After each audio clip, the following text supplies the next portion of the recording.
In a world where dreams often fade under the weight of suffering, one young man chose a different path, a path of sacrifice, purity, and unwavering love for God. His body would be broken, his plan would be interrupted, but his soul would rise higher than he ever imagined. Day after day, under the burning sun, little Jean-Thierry stood by the roadside, turning 20 liters of lemon juice into ice to sell. The heat was relentless, the dust clung to his skin, and his throat often burned with thirst. Yet he never once allowed himself even a small taste. This quiet sacrifice was his offering, a way to help his struggling family survive. But beyond the street, beyond the poverty, something far greater lived within him. In the silence of his heart, he carried a dream, simple yet immense. He wanted to be like Jesus, and for him, that meant one thing: becoming a priest. Born on February 4th, 1982 in Bamenda in northwest Cameroon, Jean-Thierry's calling began early. At just 5 or 6 years old, he found himself captivated by something others might overlook: the sight of missionaries and the crosses resting on their chests. That image stayed with him, awakening a longing he could not explain. Later, he would write, "The priest had something special. He was handsome in his habit, and the cross reposed pleasantly on his heart. It was the cross of the Lord, so beautiful, not because of the material it was made, but I found it beautiful, very beautiful, and I did not know why." This longing did not remain a childhood fascination. It became a direction for his life.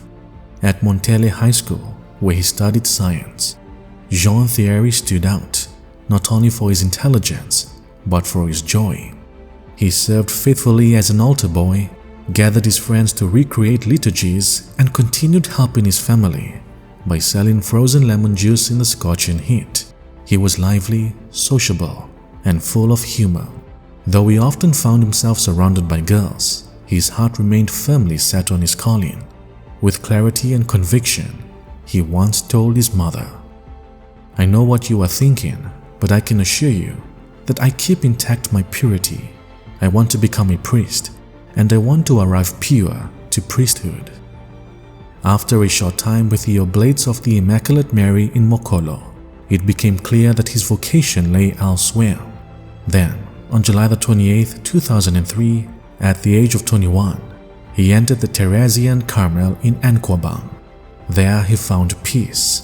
There, he knew he had arrived where God had prepared a place for him.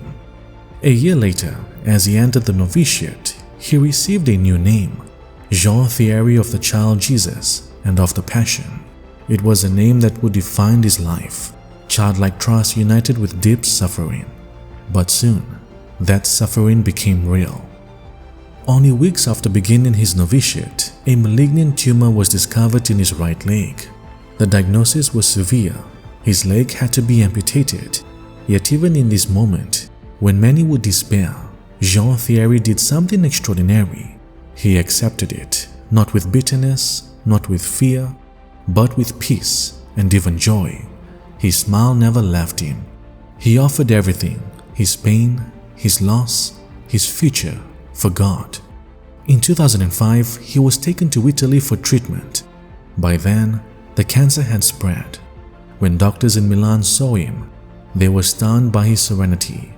One physician reportedly exclaimed that she was in the presence of a saint. Despite the intense suffering, Jean-Thierry remained focused on only one thing: his vocation. "I only want to be healed so that I can become a priest," he said. Even as his body weakened, his spirit grew stronger. He began to understand that his calling might not be fulfilled in the way he had imagined, and so he made a new offering, his suffering itself, given for the birth of new vocations in the church. On December 8, 2005, the feast of the Immaculate Conception, he made his final vows from his hospital bed. His mother stood beside him. It was a moment of victory, though hidden beneath the shadow of death. Not long after, he would have to say goodbye to her.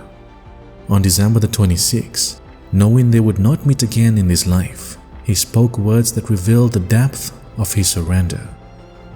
"Mama, remember that you offered me to him right after I was born. It is the same as when you bring a friend a kid goat when you go to visit him. You don't ask this friend later what he did with the kid goat. He may have raised it, he may have eaten it. Now I am the kid goat of God, and we must not ask God what he did with the kid goat that you gave to him right after my birth." Soon after, on January the 5th, 2006, he passed from this world. His final words were simple, yet filled with wonder. How beautiful Jesus is. Jean-Thierry never became a priest in the way he had dreamt, but like a seed falling into the earth, his life bore fruit in ways far greater than he could see. Before his death, he made a promise, one that echoed the spirituality of Thérèse of Lisieux, yet carried its own unique fire. "I will fulfill my vocation in heaven, but it will not be a shower of roses like that of Saint Thérèse. I will bring down a flood of vocations on Carmel and on the church." And that promise did not remain empty. In Cameroon and in neighboring countries like the Central African Republic, vocations flourished. Seminaries filled, hearts opened. The life of one young man, hidden in suffering, became a river of grace for many. So Jean-Thierry's dream did come true, just not in the way the world would expect. Servant of God, Jean-Thierry Ebogo, pray for us.